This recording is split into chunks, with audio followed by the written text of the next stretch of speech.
Good morning. So today is March 30th, 2011, and this video is just going to be on a basic beginner's video on how to speed up Windows 7. First thing you're going to want to do is go into your control panel, into System and Security and System, and take a look at some basic information about your computer. It's going to give you your model name and also how much memory you have installed. Also what type of processor you have. This is going to come in handy in this process. Then you're going to want to fire up a browser, Internet Explorer or Chrome or Firefox, whichever one you prefer to use. And the first spot you might want to take a look at is Crucial.com. You're going to want to put into, you're going to want to fill out the steps here. You're going to want to go to what your manufacturer is, and then what product line your computer is, and then what model is. You'll find all that information right here. And that's going to scan your system and then let you know how much memory your computer has, and also how much your computer can handle. It's going to let you know what kind of memory that you need for your computer. Memory is a great way to really speed up your computer so that you can run more processes at once and get things done faster. A lot of times it's a good idea when buying a new computer to look at just how much it would be to add a little bit more memory to that right off the bat. That way you don't have to do it later. Once you have what type of memory you need, you can head right over to Newegg.com and you can find memory here for very cheap. And the only reason that I say that is because if you go through the manufacturer, you're going to be going through a middleman, and you're probably going to end up paying a lot more than you probably would ordinarily here. You'll probably get this for a fraction of the cost because you'll be buying directly from the manufacturer. I use DDR3 memory, and basically if you need desktop memory, just select memory here from the drop down menu, then head over to desktop memory.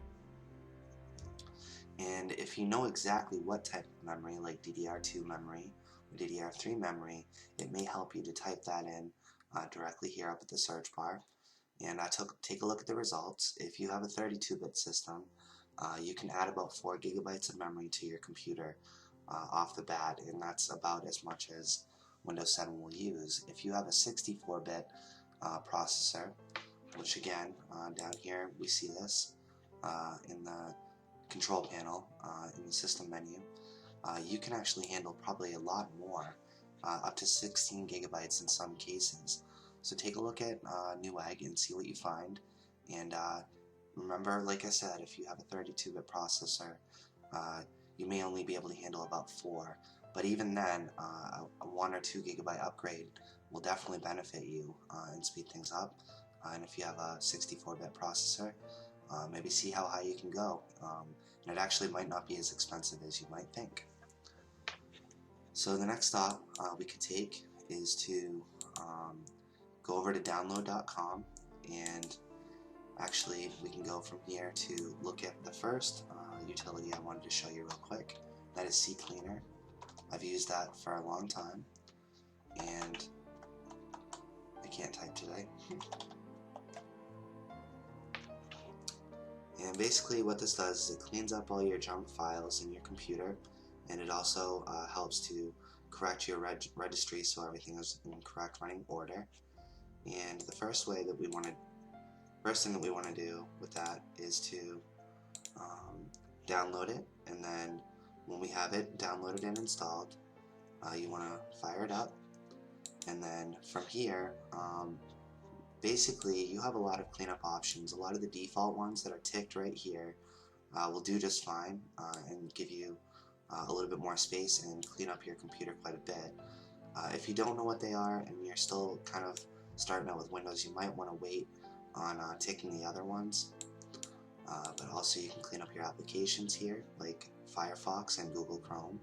A lot of your applications can also be cleaned up. And when you're ready, just click Analyze, and then you'll see how much space you're going to be gaining up here. Just click Run Cleaner. The registry, you can also click Scan for Issues, see if it finds anything. And in my case, it did find a few things. Just click Fix Selected Issues. If you're beginning, you probably want to back up those changes to the registry. I'm not going to at this point, but just click Fix Selected Issues and you can do that, and that will make things go back into working order with your registry as long as there's no other problems going on.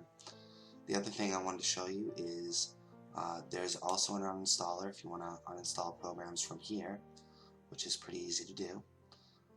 And also you have your startup entries, which is what loads when you start up Windows 7.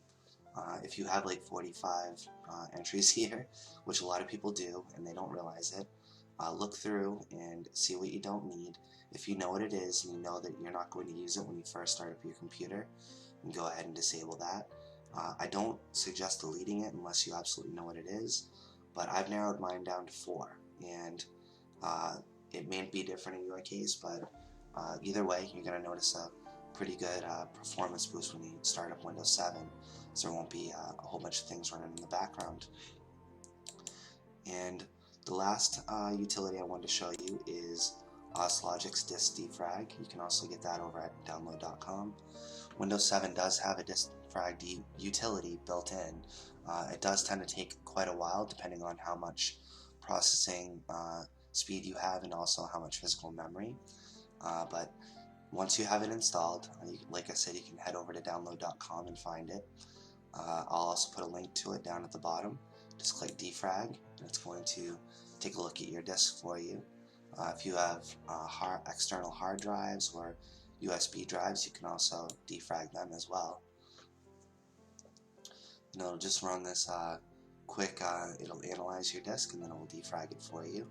And as we can see, I mean, this is busting it out quick, so it definitely helps to get things back in order and get everything back with where the file system structure needs to be. And like I said, it literally takes seconds. Once you do it the first time, it shouldn't take long after that. If you have to run it again, usually run this a couple times a week along with the CCleaner. But this has just been a basic video on how to speed up your computer, and I thank you for watching. Please subscribe and comment if you like. The next video will be on advanced registry editing. Thanks a lot.